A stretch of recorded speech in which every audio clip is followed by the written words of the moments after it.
Hi, everyone. Welcome to week three of our Summer of 93 retrospective. We are going to be talking about Wolfgang Peterson's In the Line of Fire. But before we get into that, I just want to welcome our special guest, Rosalie Lewis. How you doing, Rosalie? I'm doing fantastic. Thanks, fellas. Yeah. You're in Turtle Central. I see We why are in you're. Turtle Central, yes. Yeah. There's even more that you can't see, which is the really scary part. But yes. If you Okay. want to turn the camera around, that's for Patreon. That Patreon subscribers. So, In the Line of Fire was a big hit with critics and with audiences. It did a lot of box office in summer of 93. It was an interesting movie because it came in the middle of a long stretch of Eastwood only being in movies that he himself had directed. Right. And then afterwards, it was a long time until like Trouble with the Curve, like between In Line of Fire and that movie, he just was in movies that he directed. So I guess my first question would be, do you think the movie benefits from being directed by Wolfgang Peterson than like a Clint Eastwood In the Line of Fire? That's an interesting question. So this is where I confess that I haven't seen as many Clint Eastwood movies as probably most people have. Both the ones he's in and the ones he's directed. But I mean, the ones he's directed that I have seen, I've liked. I think. Um, but I thought that this one was really interesting because of the way that his character is portrayed and like some of the foibles and the weakness and like I don't know if Clint would have been able to like do that if he were directing it as well. Maybe.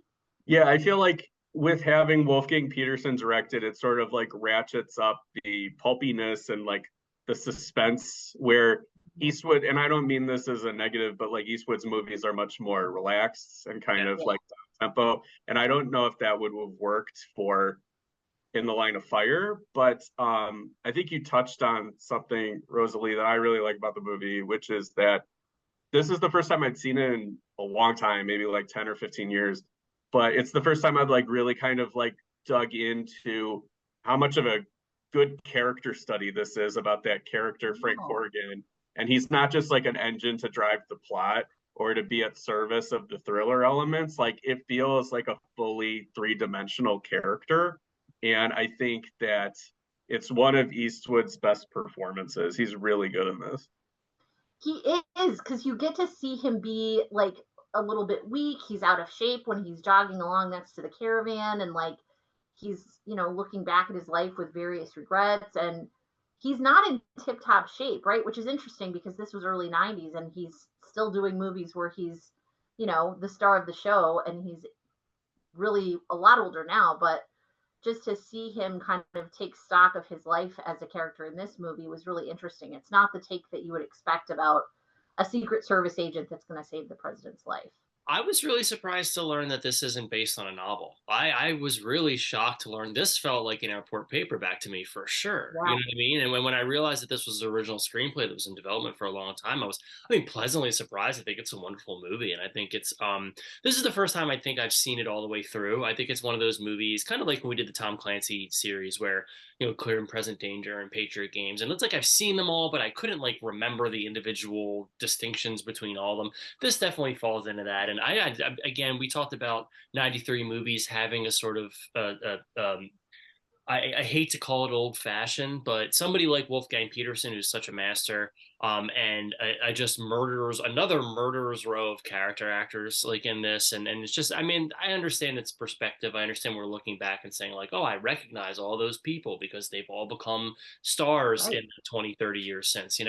Um, but there is just something about knowing the right pieces and being able to play them all pitch perfectly and doing a really great job, as you said, Rosalie, of like, kind of not another side of Eastwood, because we do see this side of him in things like Unforgiven, obviously, which I think is Sure. his masterpiece.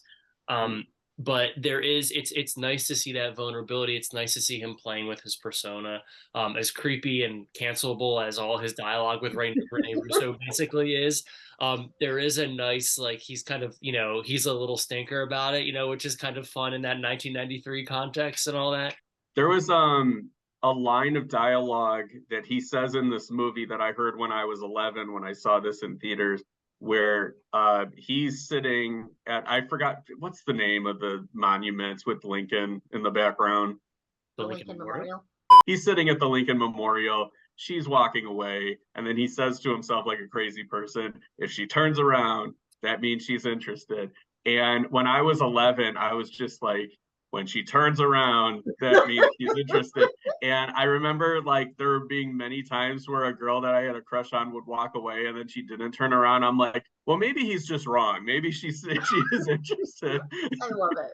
My favorite little joke in the movie is if you watch the climax of the movie where they're at the hotel in the chaparral and he says, give me the guest list. And he gets the guest list and he's looking for John Malkovich's alias.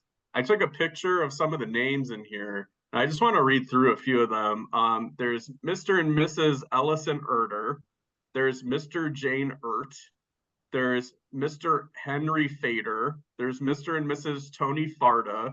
Mr. and Mrs. Bob Frart, Mrs. Linda Freeds, and Mr. Keith Frieder.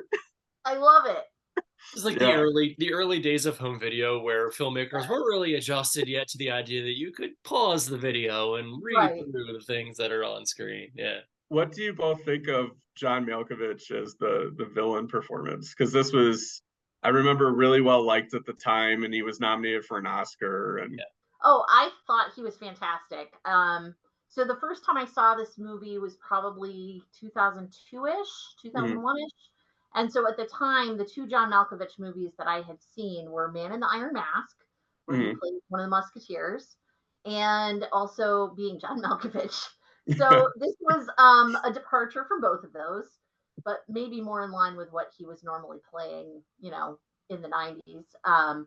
But yeah, I thought he did a really good job of being sinister and creepy, but also like one of those sinister, creepy villains who like sometimes has a good point. Mhm. And I liked the complication that he brought to the character in those long, what could have been really boring telephone scenes where it's just the two of them. But what it reminded me of, oddly enough, was Catch Me If You Can and the Tom Hanks Leo dynamic, right? Where they're constantly like on the phone with each other and they almost become like the most primary relationship each other has. Mhm. And I just thought, yeah, I think with a different combo, you might not have that. Yeah, they play off each other really well. I think it's interesting because I asked Pat Healy at a convention once about the movie Draft Day, where he was on the phone with Kevin Costner. And I said, when two actors are filming a phone conversation, are you really on the phone with each other, or are you just playing off of nothing? And he said that in most cases, the actor will be on the phone with you, but there's sometimes where the other actor won't be on the phone with you. Yeah. And I was reading in the notes for this movie that like the two of them were always on the phone with one another. And I think that helps because they were saying like there were like, you know, Malkovich is keeping his voice like real kind of muted and level for a long time. And then once Clint Eastwood kind of tells him like, hey, I know that you're, you know, kind of a black ops CIA guy and stuff like that, disgrace, a wet boy, an assassin. Malkovich like loses his shit, and Eastwood didn't know that he was going to do that, so his reaction to that was like spontaneous. So like I thought that was cool. Definitely, I think Malkovich playing a little bit of the Silence of the Lambs playbook, you know, the sort of serial killer kind of, you know, the passive. I just kept thinking of that. You talked about the relationship between the two of them on the phone sort of escalating, and you get to a point in the movie where like Eastwood is like laying on the couch talking on the phone, like he's like an eighth grader talking to his crush. You know what I mean? They're kind of like he's like laying on the couch, like, what are you doing? Oh, watching TV? Nothing. What are you doing? You know, like they have that relationship where they, you know, hey Frank, how's it going? Oh, yeah. It's like, what are you doing? Eating spaghetti in the dark. What are you doing? Right? There was something that what this viewing reminded me of, like back when I was a preteen or a teenager and I was watching all these R-rated movies, either on like from Blockbuster or on cable or whatever. I always like was really shook up by this person's really nice, like the innocent bystander, why did he have to kill them thing? Yeah. And in this one, it kind of has a combination of like that, but then also the backdraft where like the kid is overeager and it's like he didn't check the door for heat. And that's Dylan McDermott's character in this, where like it's kind of comical at this point if you know what's going to happen to his character. It's basically just him holding up a sign where it's like tragic figure, tragic figure. And it drives me crazy that he's got a shot on Malkovich like right in the middle of the movie, and then he's just like, check it out, partner, I got it. And it's like, what are you doing?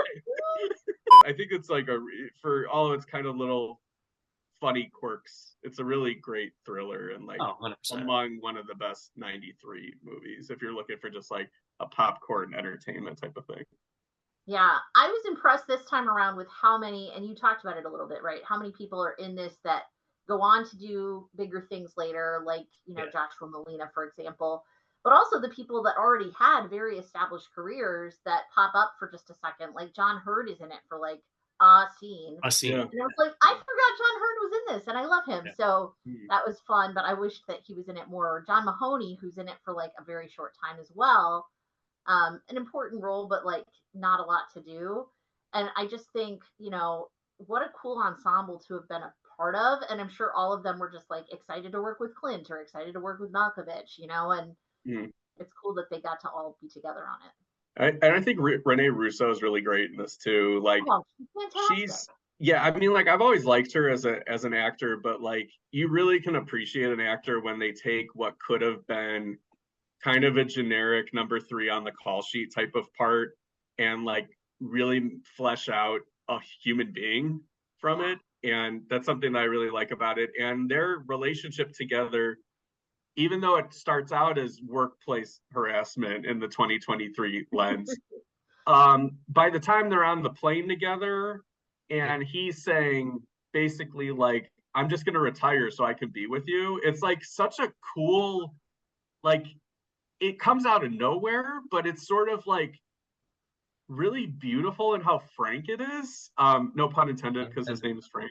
But like, it's really beautiful because it's just like this guy with this gruff exterior and everything and this tortured soul and stuff. And he's just kind of like, no, I see her. I get it. That's who I want. That's what I want my life to be. I don't want it to be about chasing John Malkovich anymore. I was listening to, or watching, I should say, an interview from Renee Russo at the time when she was promoting the movie.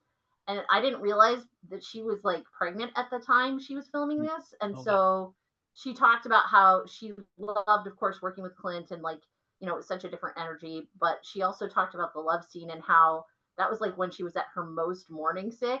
So she's like, it's never really like fun to film anything when you're sick, but like having to do some of those scenes like that one and still be like having fun with it. So that just gave me another level of appreciation for her performance because she's totally game. Yeah. And what a great year 93 was for Clint Eastwood. He had this in the summer, and then he starred and directed in A Perfect World in November, and that's one of his best movies. Did you guys read that there was a bidding war between Tom Cruise, Sean Connery, and Clint Eastwood to play the lead? Really? I cannot imagine it with those other two. Like maybe a little bit with Connery, but it would be a totally different movie with Tom Cruise, especially 93 Tom Cruise. Tom Cruise wouldn't make any sense. He's young. Yeah, he'd be the McDermott character.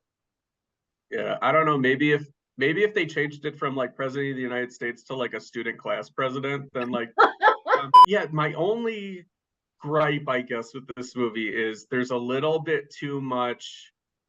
And I think it's unnecessary of like the Gary Cole, like just immediately like, I don't like Clinton. Stuff. And then Fred Thompson being Fred Thompson. Yeah, and it's like he can't stay there throughout the whole climax. They have to like basically reassign him so he can go away and then get a clue and then come back. And it's just I don't know. It's just kind of sloppy screenwriting in my opinion. But if you're gonna shave 10 to 12 minutes off this movie, that's where you would lose the Gary Cole stuff. You would lose one of his reassignments. There's little spaces in the editing where you can do stuff and still have the story gel. But there's so much here to enjoy that it's worth it. I liked that Tobin Bell was in it. So you've done The Firm with Tobin Bell, and he's in this as well. So he had an interesting summer of 93. Yeah, we just did The Firm with Tobin Bell in there too. Yeah. And then he was in Malice also same year. That's right. Yeah. He plays the chessboard in Searching for Bobby Fischer as well. So, Rosalie, thank you so much for joining us. This was great. Love Thank you for having having me. It was great. Yeah. So, are you going to keep going on a Clint run? I might. Yeah. I mean, I've liked the ones that I've been seeing in the last like year or so, and I wouldn't mind watching some more of the like better ones that I haven't seen. So yeah. I'll see what else comes along. Today I was watching To Live and Die in LA right after I watched this. So it was cool because they were both like Secret Service movies. Yeah. And I had never seen To Live and Die in LA, which is a totally different mood than this, but still a common ground. So it's fun. Yeah. R.I.P. William Friedkin. So we'll be back next week with a review TBD. It's going to be either Needful Things or Jason Goes to Hell, depending on schedules. So just join us both weeks. Just come back both times. Come back. Yeah. Yeah. If you enjoyed this content, there's more coming. Yay. The thing you can always count on with us is content. Yeah. We are word we love. Creators of it. We love the word content. We love being influencers. So until next time. These seats are in the line of fire.